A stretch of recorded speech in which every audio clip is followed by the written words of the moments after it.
In everyday language, soul often is related to personality. We have been using this word to describe somebody's personality. He's a pure soul. She's such a kind person, kind soul. It can be a unique sense of me evolving across experiences. But Vedanta goes deeper. In Vedanta, your soul is known as Atman. And what is Atman? It is not dependent on the external factors. Atman is not your wounds, not your story, not your gifts, not your personality. Atman is a self-revealing consciousness, the light by which you see your thoughts, you feel your emotions, the world, and the sense of me. So stop trying to find the Atman as if it's a lost phone. It is the light through which you are finding that phone. It is not something you see.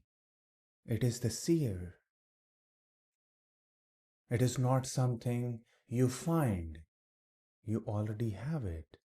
In Vedanta, Atman is all pervasive. You don't detect it by locating it somewhere. You recognize it by removing everything that it is not. And you're right, ego. We remove all our false identities, all our false ego, and what is remaining is your Atman. That's your soul. So Atman is not an object. You can't put it under a microscope. It is the knower of the microscope. The self is never absent. It is always ignored. And I get asked this question a lot. How do I purify my Atman? How do I purify my soul? You cannot purify anything that is purity itself. Let's try to do this exercise. Close your eyes. See the thoughts moving.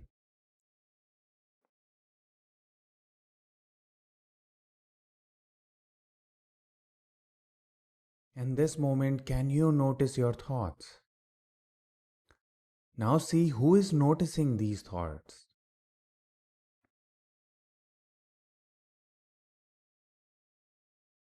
That unblinking, effortless noticing doesn't come and go. That is the scent of Atman. You're always noticing, it is always observing, it is looking through your eyes.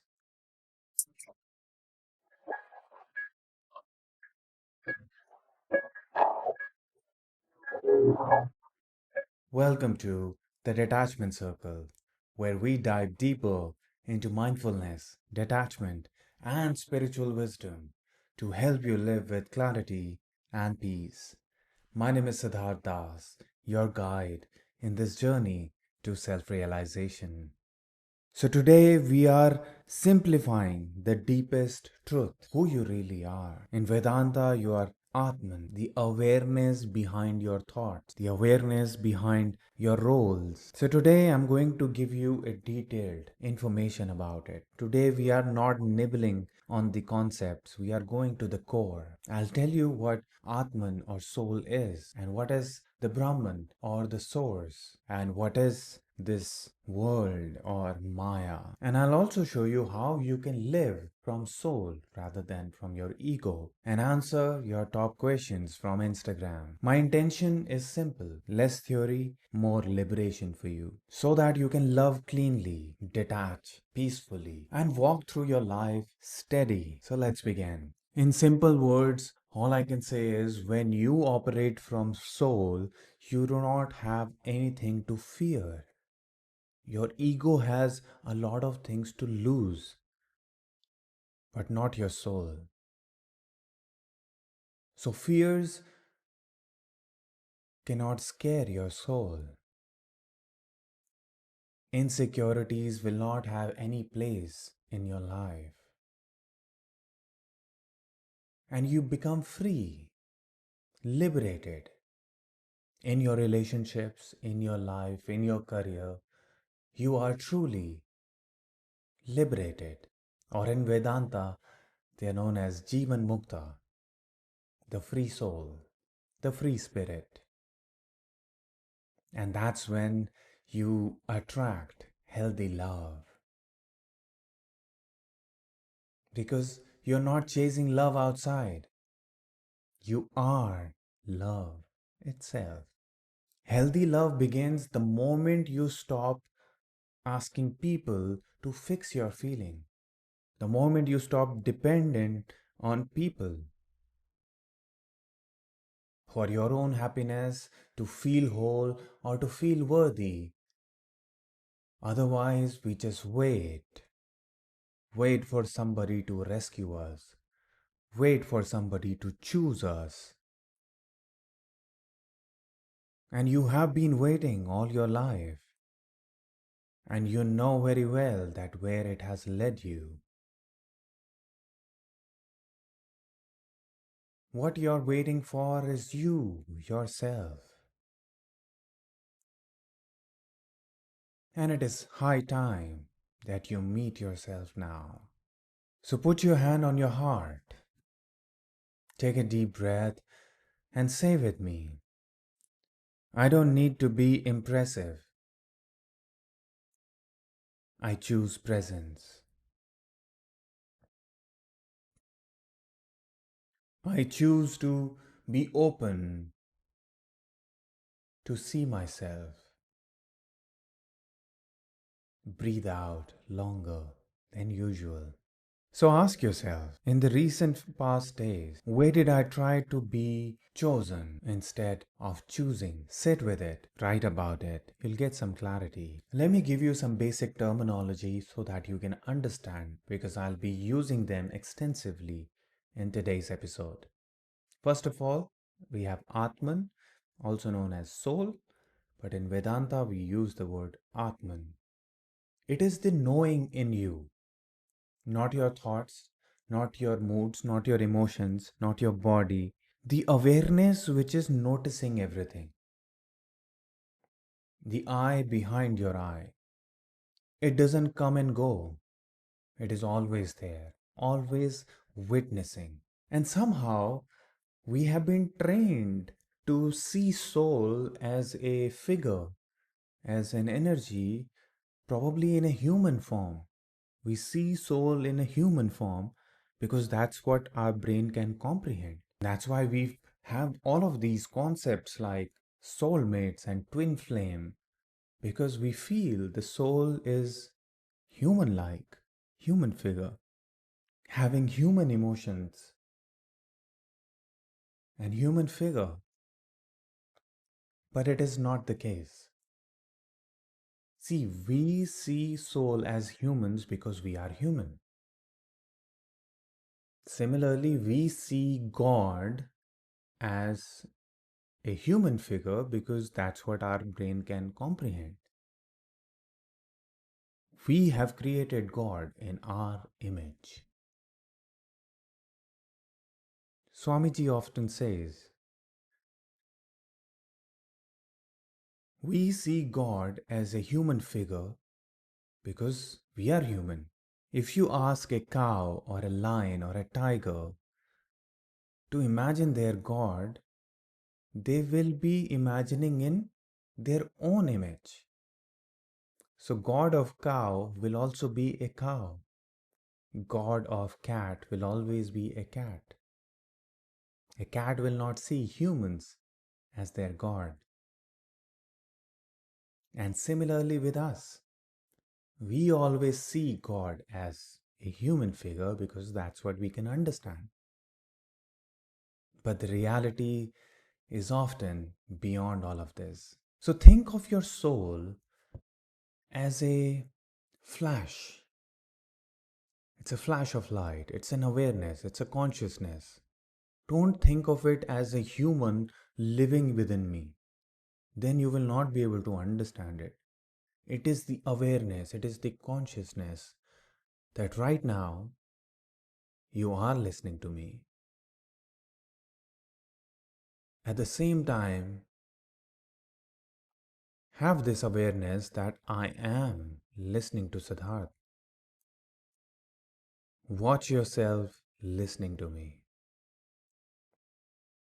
That consciousness, that awareness, a flash of light is your soul. And it may carry some imprints from the past lives in the form of karma, right? But It doesn't have a memory. It doesn't recognize people.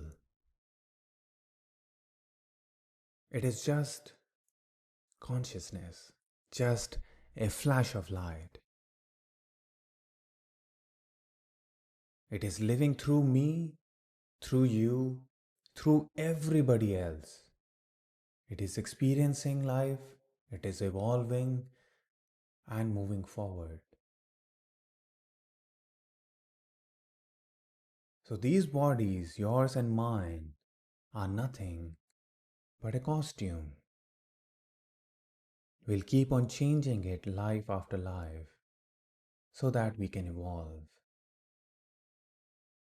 and ultimately return back to the source. And that's what I would want to tell you about.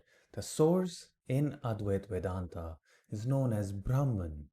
The reality everything is made of, everything. It is the source from where it all started. It is the Big Bang. It is the point before the Big Bang. It is you, it is me, it is this entire world and this entire universe. The Brahman is the source, and it cannot be described with a human figure or with anything else. The only way to find the source is to find you. You have been searching for the source in temples, in churches, in mosques, in other worshipping places. You're trying to find the source in this world. But the source is everywhere. And most importantly, the source is within you. You are the biggest example that the source exists because your consciousness is a reflection of that source. You and me, we all are a part of one consciousness. One consciousness appearing as many. So if you ever want to find God, or if you ever want to find the source or the Brahman, the only way to do is by finding your own true self. The more you know yourself, the closer you are to the source.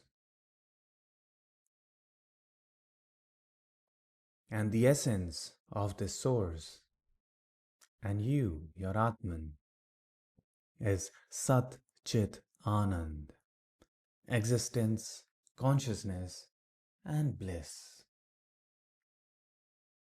That is the way to experience the source, the Brahman. In Vedanta, there is another concept of Neti-Neti. Not this, not that. If you try to comprehend the source with words, if you say, is it this? Not this. Is it that? Not that. Who am I? Am I my name? Not this. Am I this body? Not that. So you negate, you neglect, you remove everything, and what's remaining is your Atman and the source. Not two separate, but one. You and me, not two separate, but one. This entire world and the universe, not two separate, but one. You are the ruler of the universe. Recognize yourself. And what are you afraid of? The eclipse, the moon, the planets, the people? You are the ruler of the universe. These planets are not separate from you.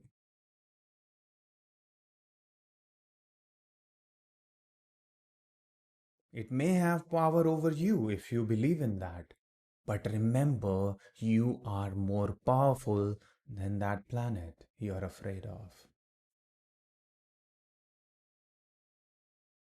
It is all about recognizing your true self.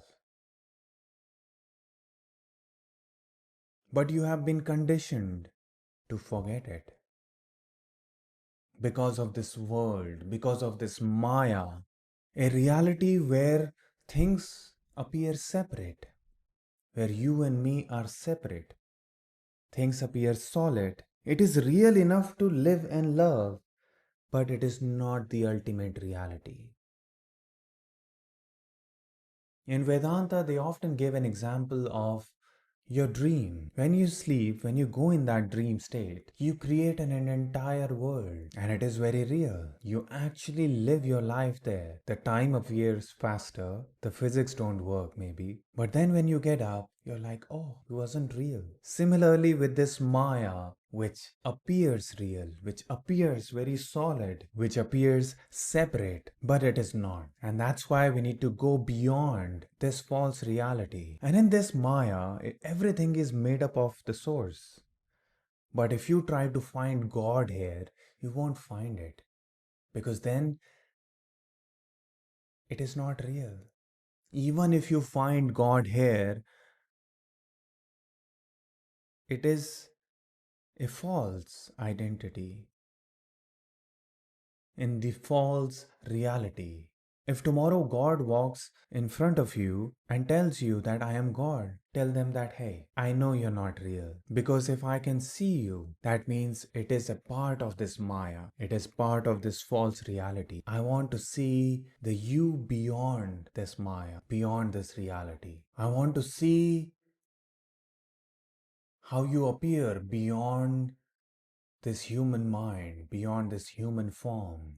I want to see your true nature of existence, consciousness, bliss. I want to see your power that can create billions of galaxies and billions of stars. That is beyond any human comprehension. That is beyond this Māyā. That cannot be seen. That can only be experienced. So you are not separate from the source. Atman and Brahman, Atma and Paramatma, the soul and the source are not two, but one. That's what Advait is all about. Think of it as the ocean and the waves. The waves look very individual. They are separate. So many waves, they all look so separate, but they are all one, the ocean. This life which we are living as separate waves, but in the end we are all one. One consciousness appearing as many. In Vedanta, they always give another example, apart from ocean and wave, is the movie and the screen. When you go to theater, a movie is projected on the screen. And inside that screen, of course, there are multiple scenes, like your life's experiences. It is appearing on the screen, but it is not the screen. The screen is unaffected. Whether there is a thriller going on, or action, or adventure, or fiction, or comedy, the screen is unaffected. Think of your Atman as the screen, and the life is projected on it.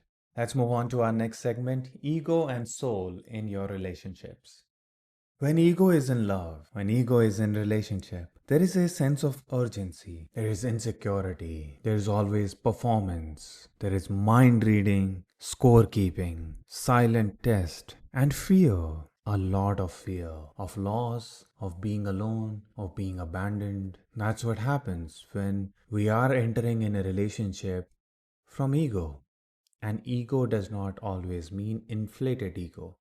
It means when I'm entering in a relationship with false identity without knowing myself, when I have past wounds, wounds from my childhood, wounds from my experiences, which I'm expecting other person to heal.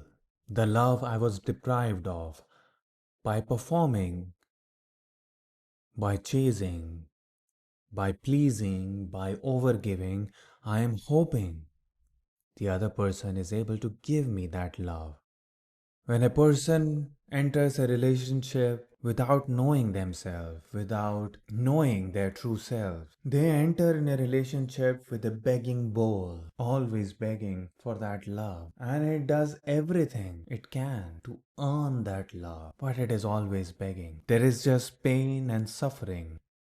And when soul loves, there is freedom, there is clarity, there is honesty, there are warm boundaries, there is individuality, and there is courage to walk away if there is a misalignment. When you enter a relationship from your Atman, from your soul, when you enter a relationship, when you know your true self, you don't have anything to beg for, you don't have anything to perform for, you don't have anything to be afraid of. You're free. You have nothing else to give but love, and you have nothing to expect. You do not need anything. If they can love you, well and good. There need to be an equal exchange of love. But if you are not getting that equal love, you have the strength to walk away. Instead of sacrificing yourself or silencing yourself or performing or overgiving or pleasing, you have the courage to walk away because you choose yourself. You're not waiting for them to choose you. How do you know whether you are operating from your soul or your ego?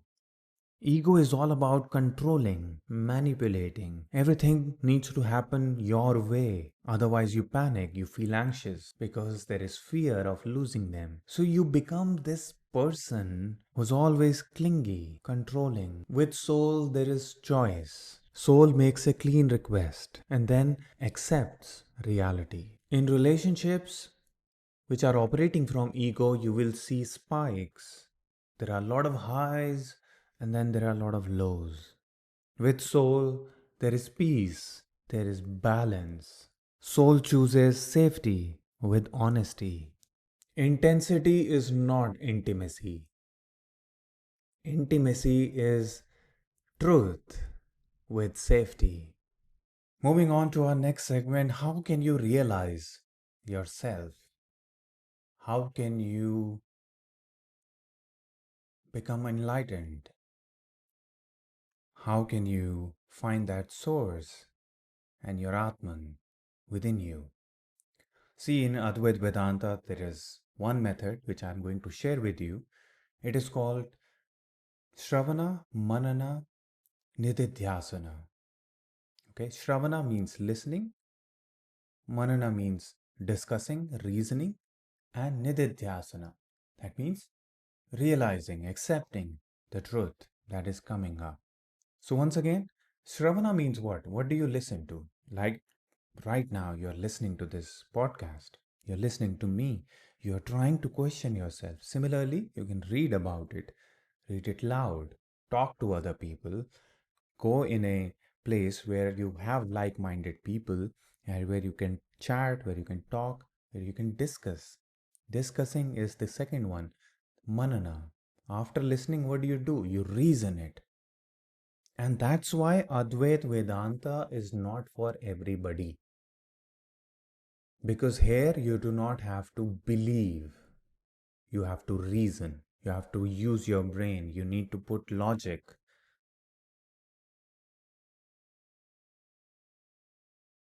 And there is a path for believers as well, right? There are a lot of organized religion, there is a lot of kriyas and vidhis and ways to believe, to surrender and love the source in different forms, maybe. So that path is there. But Advaita Vedanta is not. This is only for people with intellect or buddhi. If you have intellect, then only you can reason. You ask question. You put logic here. Asking question is very important in case you would want to realize. That's why I always say an atheist is closer to spirituality than the people who believe in spirituality. Because spirituality is not something you can believe in, it can only be experienced, it can only be reasoned. Right?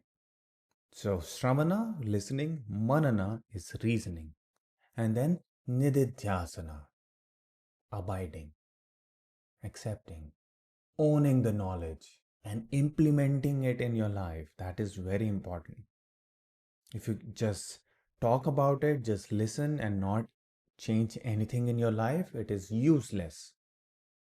You may become very knowledgeable person, but then that's it. Your knowledge will never turn into wisdom. So you need to make changes in your life. Think differently, act differently, dissolve all the false identities, dissolve all the past old habits. Go back to zero, go back to an empty canvas. Śravaṇa, Manana, Nididhyāsana. Your path to self-realization, your path to enlightenment. Enlightenment is not an event. It is the end of a mistake. You do not need bigger experiences like retreats, like something magical, powerful. No, you just need clear understanding and implementation. Healing is not fixing feelings, it is just removing identity from feelings. One powerful thing that can actually save your relationship is detachment. Detachment brings you closer to your true self. It is about non dependence. You can love somebody and still be whole. It is a clean desire. It is not about clinging to them. I want you, and I am okay if you're not with me. I'm still me, I'm still whole.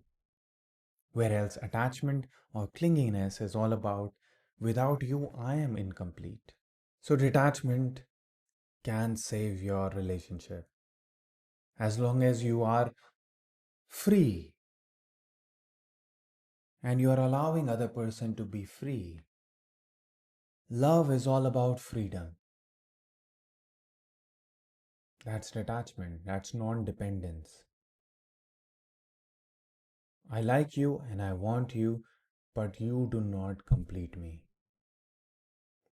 I am complete all by myself.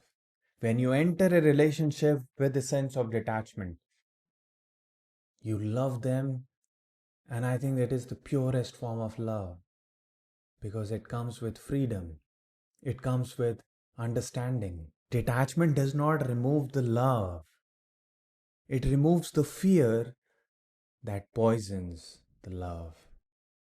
Now, moving on to our next segment, how I can avoid this inner conflict, because when I am in the society, when I am in the real world, I have to play the roles. I have to be a brother or a sister or a wife or a boyfriend or a husband or an employee or a boss. How can I stay true to myself? Let's solve this. In the outside world, in the Māyā, in the society, you have roles to play and you have to play these roles with full responsibility.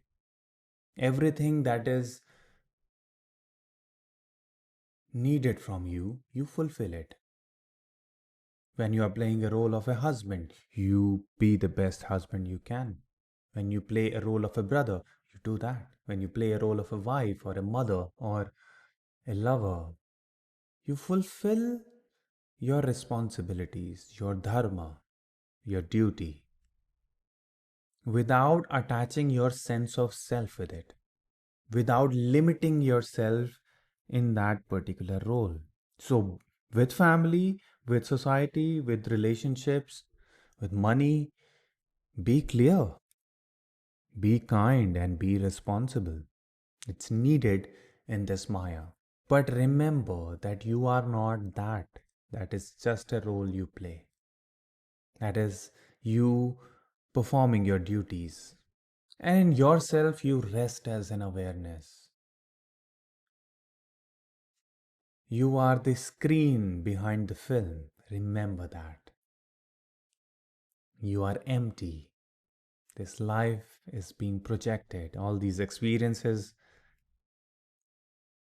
that are projected, the movie looks very real, but again, it is a movie. Isn't that true? Sometimes when we are watching the movie, we are so involved in that movie that we feel the same emotions which the actors are feeling. Somehow we become a part of that movie. We feel what they feel. But when we have a realization, hey, it's a movie, there's a sense of detachment there, then those things are not impacting you anymore. That's exactly how it is. Your inner you needs to know this outer world is a movie. And in this movie, I need to play my role. But in the end, inside me, I need to remember this is all just a screen. I am an empty screen. This ends the tug of war within you. You can build a life, get married, buy things, go on a holiday, and still be true to yourself, and still be free inside this Maya.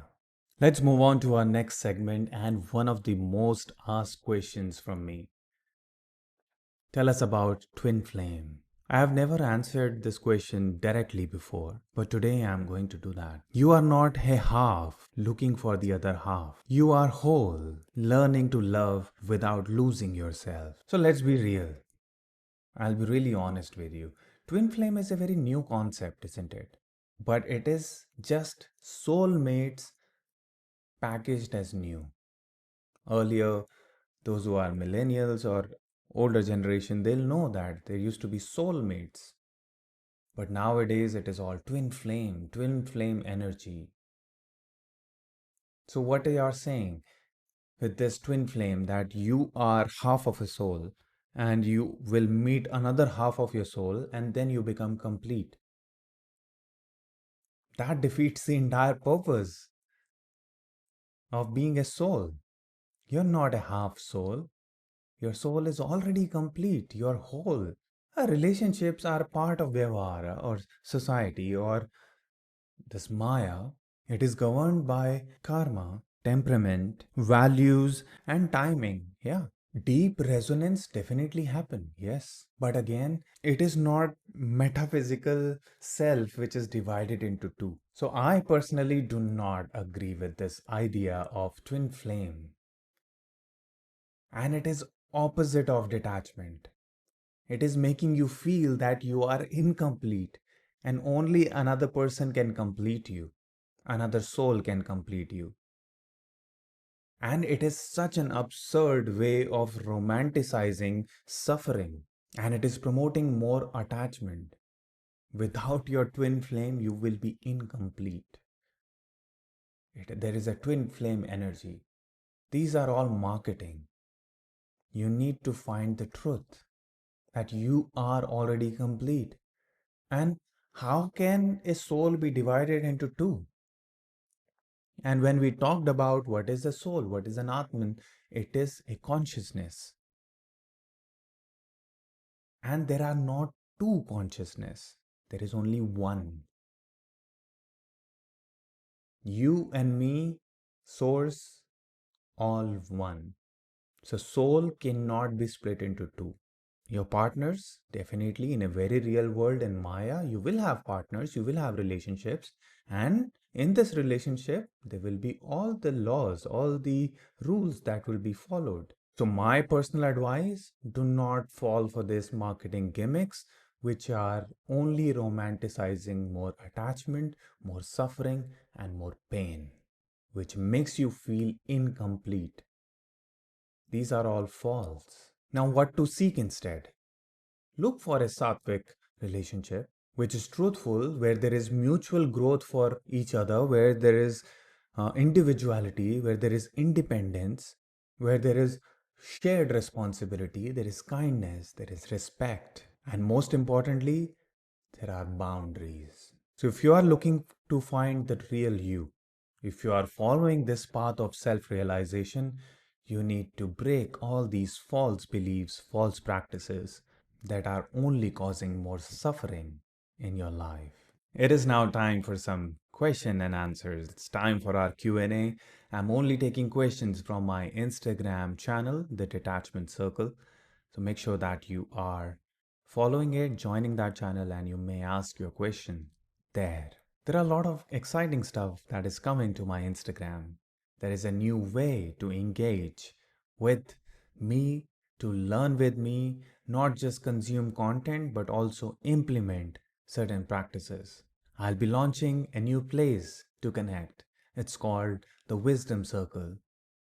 I'll be sharing more details soon. Make sure that you follow my stories on Instagram. The first question we have: how do I know if a desire is my soul's calling or just ego? That's a great question. In Vedanta, Atman does not have desires. It is already complete. Desires come from attachment. Desires come from ego, from false identities. So how will you know whether your desire is from your soul or not? First of all, the soul will not have any desire. But ego-based desire in a very real world, they will always feel urgent, always comparing with others. And it will be ego protecting, identity protecting. If I don't get this, I am less. And even if you achieve this desire, you're left with emptiness. There is always some agitation. So that's how you know it's all ego based. Whereas your soul's calling, let's call it soul's calling, it feels steady, it feels spacious, it expands you, it fits ethically. There is nothing to compare, and it remains peaceful regardless of the outcome. Whether you get it or not, you're still you. So the person who asked me this question, or person who have these questions, ask yourself, I have a question for you. Right. If this never happens, who am I? Whenever you feel this calling, whenever you feel this desire, if this doesn't happen, who am I? Write about it. If that question terrifies you, then the desire is from the ego. And if it doesn't, then it is a soul calling. Our next question: intuition versus ego versus random thought. How do I hear the soul's voice? Great. You already know the voice of the ego. It is very loud. It is urgent. It is defensive. It needs validation. It needs witnesses to prove that you are right. Random thought is just temporary. They're just scattered everywhere. It is inconsistent. So we'll let them pass. Next we have intuition. Intuition is first of all non-dramatic. It is quiet. It is silent. It does not need validation. It does not need proofs. It is not urgent. And it knows without any facts or logic. It just knows. And it will always expand you. Ego will shrink you. Here, it will expand you. That's how you'll know that which voice is which. Of course, you cannot listen to the soul's voice when the ego's voice is too loud.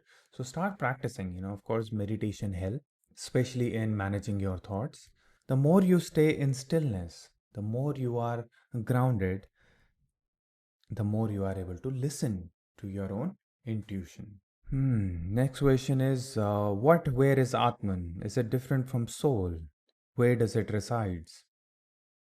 That's a great question. See, soul and Atma could be same, but it's just that with soul we have associated a lot of things.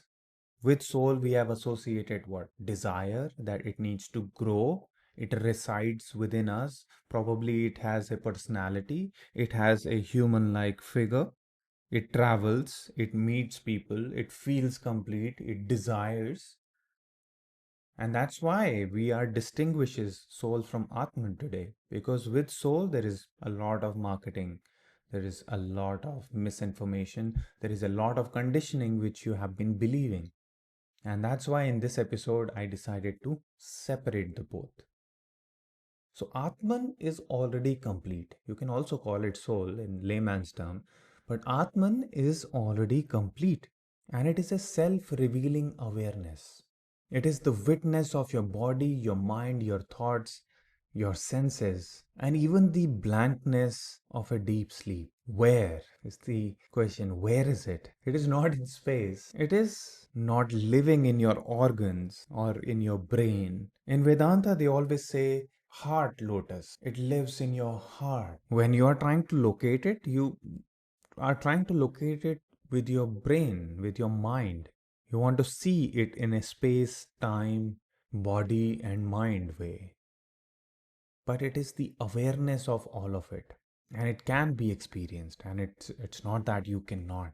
So don't look for an Atman inside a body. Look for body inside the awareness. That's how you find it. Great question. Let's move on to the next one. How do I know my soul path and bridge material success with spirituality? Great question. First of all, Atman has no path. It is already whole. You as a being, you definitely have a path. And it is fairly easy to bridge the gap between spirituality and material success. How? I have already given it to you in the previous episodes. It is the Karma Yoga. Whenever you are taking any action, it needs to be in the service. It needs to be in a detached sense, in a detached way, where you are just performing the action and detaching from the outcome. You're releasing, surrendering the outcome. You serve something larger than I, than me. You serve that universe, that source. When you do things in the service of that source, when you do things from a detached sense of self, that is Karma Yoga. And that's how you can make money. You achieve success in your career. But again, remember that blank screen, that this is all a movie. And then another thing is, it needs to be dedicated in the service. You are not the doer. Don't be the doer. And choose work that actually helps you grow as a person, that increases your good qualities, right? Where you are actually happy. And measure your success in your own path. Do not compare it with others, of course. And do not just measure your success with metrics, with more money, with numbers. Go beyond it. How useful you are or your work is. And when you are able to practice all of these, of course, I don't think there is a gap between material success and spirituality. As long as you are practicing detachment, you can still earn money, achieve success. But remember the true self. As long as you are able to do that, you're fine. Go make money. Then I have a few more questions. We will quickly go through them since we are kind of over time now. What is the nature and form of the soul? It is formless, right? Just like the source is formless. Sat Chit Anand is not a mood, it is limitlessness. It is existence, it is bliss, it is knowing your nature. Okay? What is Atma really? Atman is self revealing awareness. This awareness, consciousness, it's ever free. It is the witness of all states. Relationship between soul and mind. Mind is an instrument, soul is a light. Okay? You can clean the instrument, but again, you cannot mistake it for light. Where does the soul reside in body? Teaching device, which Vedanta has been using, heart lotus. But again, reality is all pervasive. It's, body is in awareness, not the other way around. It is not inside the body. How to be present if everything is Māyā? Beautiful. Two orders. Act fully and ethically when you are in the society, when you are in the world, in the Māyā. You need to perform your duties. But again, inside you stay close to the truth. You stay honest to your true self. That's how you can perform duties. You do everything and still be true. Detachment. Vairagya. Probably I will have another episode on that. Next question. Why does Atman seem silent? Atman is a witness, right? And it speaks. It speaks through your intelligence, your buddhi, your intellect, right? So the more you are cleaning the mirror, the clarity will come. The Atma will talk to you. But first you need to clean the mirror means drop all the false. How to know the growth of soul? Atman or soul does not grow. It is eternal. You as a person will grow. You will mature, of course. That's your cycle. And how you can do that? How do you know if you are growing? Of course, when you are breaking old beliefs, when you are being free. The more liberated you are, the more you are growing. Okay? How to know the soul and understand its needs? Atman is need free, it does not have a need. Right? But again, you can know your soul by again dropping all the false identities. Filling the void in the soul. Soul has no void. The void is in your identity, your ego. First thing you need to separate it. Your soul is not needing another person. Again, if it is pointing to twin flame, other person is going to complete your soul. Nah, not gonna happen. Right? So the void is in your identity. For that, you need to work on your core wounds. Next question. Why does our soul crave love even when I feel content? Your soul is not craving for love. It is you again, your identity wants it. And love is beautiful, right? The love is such a powerful feeling and it transcends all other emotions. Love is where your karmic loops are visible clearly. Love can push you closer to your own self. So love is very powerful. And why not to experience it? You should experience it. But again, if you're craving for this love from a person from outside, then of course it is not um, needed by your soul because your soul is love itself. So that's your ego, your identity. Great, that would be all for today. Make sure that you are following me on Instagram and joining my channel, which is the Detachment Circle, and you can ask me a question there. I'll see you in the next episode. But in case this episode helped you know yourself a little more, if this episode has helped you in getting some clarity, or if you have more questions, you may comment below, or you may DM me, or you can always reply on my Detachment Circle channel. And make sure that you stay tuned for the new announcement where we'll be able to practice together, not just learn but implement it week after week. I have something exciting coming up. You guys have been helping me a lot and showering me with a lot of love, and I am really grateful for that. Please take care of yourself. Share this episode with somebody who needs to hear this. Until next time, stay aware, stay free, and stay true to yourself. You were listening to the Detachment Circle. I am Siddharth, your guide in this journey to self realization.